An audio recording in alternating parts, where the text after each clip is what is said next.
Hello everyone, it's Nicole Swart, your Executive Director here at Clark's Franklin campus, and here are the 5 things that we want you to know this week. As we kick off our 29 Gifts initiative, led by our Life Enrichment Group and our chaplains, really just want to bring more attention to what this is and how we can utilize this initiative as a community to bring us closer together. 29 Gifts was based off of a book written by a gal named Cammie Walker. And after receiving a diagnosis of multiple sclerosis, Cammie really felt hopeless. She felt helpless. And after some sage advice that she received, she really wanted to change her mindset and focus on things that she was able to do. And that became this initiative known as 29 Gifts. So over the course of 29 days, she really wanted to focus on things that she could give, and not necessarily in a monetary way, but things that she could do to make others' days brighter, but also make herself feel good too. So these can be anything like giving the gift of a phone call, giving the gift of a note to another friend, or letting people know you're thinking about them, giving somebody a baked good, or using your talents and your skills to help somebody else out. So we hope that in times like this, when maybe we feel like there are a lot of restrictions and there's not a lot of things we can do, we can come together as a community such as Clark and focus on the things that we are able to do. If you want to take part in this initiative, it doesn't necessarily have to be just for residents. You may want to do this with one of your family members, one of your loved ones, because we're encouraging Clark team members to participate in it too. You can sign up outside the pastoral care office or on our website, and we're going to start our first virtual book discussions on November 9th, and these will be via a Zoom call. The second thing that we wanted you to know are some of the changes that we've recently announced in our Life Enrichment Department. Many of you know Chris Simons. She's been the director of our Life Enrichment and Dementia Education here at Clark for many, many years.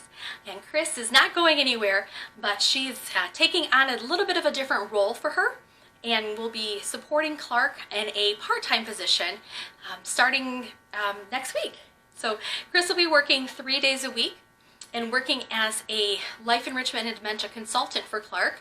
And we've got a lot of really great projects and initiatives for her that we're going to work on to strengthen our memory care programs, our education, and get the word out there for all the wonderful things that we can do as an organization to support our residents and the greater community. With Chris's changing role, this led us into an opportunity to look at the talent that we have across Clark's communities. And we're happy to share that this has led to the promotion for Brandon Beck. His new role will be the Life Enrichment Independent Living Manager, overseeing the Life Enrichment Department for the independent living areas on both the Franklin campus and the townhomes at Clark's Keller Lake campus. Renee Parham has been promoted to the Life Enrichment and Dementia Services Manager, overseeing the healthcare sides of the Franklin campus, including our assisted living, memory care, and skilled nursing. With Renee's promotion, that led for the opportunity for Megan Fair to be promoted to a Life Enrichment Specialist. And Christina Turkowitz has been promoted to the Life Enrichment and Dementia Services Manager at Clark's Keller Lake campus. Please join us in congratulating all of these wonderful and deserving individuals for all of their hard work and excellence. With election week being this week, we hope that you all have the opportunity to vote for the candidate of your choice. In the future, we hope that Clark will be able to get back to being a voting precinct, but we at this point are not sure when that will be, so we'll continue to allow the church next door to be our voting precinct for the area here, and we will keep you informed for any new elections coming up if Clark will come back to our ways of being a voting precinct here. I wanted to take a few minutes and give you a COVID update for what we're seeing and hearing in the greater community, and then also at Clark's Franklin campus. As it stood on Friday, the Kent County positivity rate, which is a 7-day average, is looking at about a 9.4% positivity. As you recall from previous updates that we've given you, this is steadily increasing.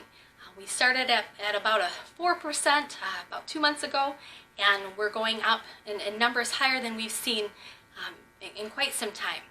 In hospital groups that we've spoken with on conference calls, they're telling us that the number of positive cases they're seeing are higher now than they saw in April and May, which was previously their peak time. We say this because it's so important that we are extra vigilant and extra cautious right now with when we go out for appointments, when we're doing those essential things, that we are really thinking about who we're with, where they've been, and making sure that we're treating everybody as if they could be COVID positive. I know that sounds hard to do, but the reality is there are a lot of people with COVID that don't know they have COVID. For us here at the Franklin campus and coming soon at the Keller Lake campus, we will be able to test visitors as they're coming in for those approved visits. It is a regulation that is coming for us for our skilled nursing, our assisted living, and our memory care, that if you have a resident who is on end of life, which means they're actively passing or have a prescription for a compassionate visit, that we will be required to test those visitors before they come in. We are waiting on those supplies from the state of Michigan, but once we do have them, we will have the ability to do a 15-minute or so rapid test on those visitors coming in to add an extra layer of precaution for when those visits are allowed. So we will keep you posted on that, but really just wanted to stress so much caution right now, because we're seeing numbers higher, and we don't want to be part of those positivity rates here. And then I also want to round out with number 5. The 5th thing that we want you to know this week is that we know that this has been hard. These last several months have been very challenging for many of us in a lot of different ways. Some of us are struggling without the ability to see our loved ones. We don't have the same sense of normalcy as what it used to be. And we're hearing and we're seeing that people are feeling defeated. If that's you, if you're someone who is struggling with this, with COVID, with the restrictions, with loneliness, depression, anxiety, if you're someone that just misses their family and just wants somebody to talk to, we want you to know that we're here for you. Reach out to one of us, to a staff member you're close with, reach out to another resident. If you're a resident and you feel like you've got some bandwidth to give, we encourage you to reach out to some of your friends here and write a friendly note, lend an ear for support. We are a community, and that's one of the very best things about Clark. And through this pandemic, we're going to get through it together. But mental health is nothing to be ashamed of. So if you need some extra support, let somebody know, and we'll connect you to the resources. We'll lend a listening ear, and we'll make sure that we can get through this together. And that said, I hope you all do have a wonderful week. Know how much you are loved, know how much we care about you, and we'll see you soon. Bye-bye.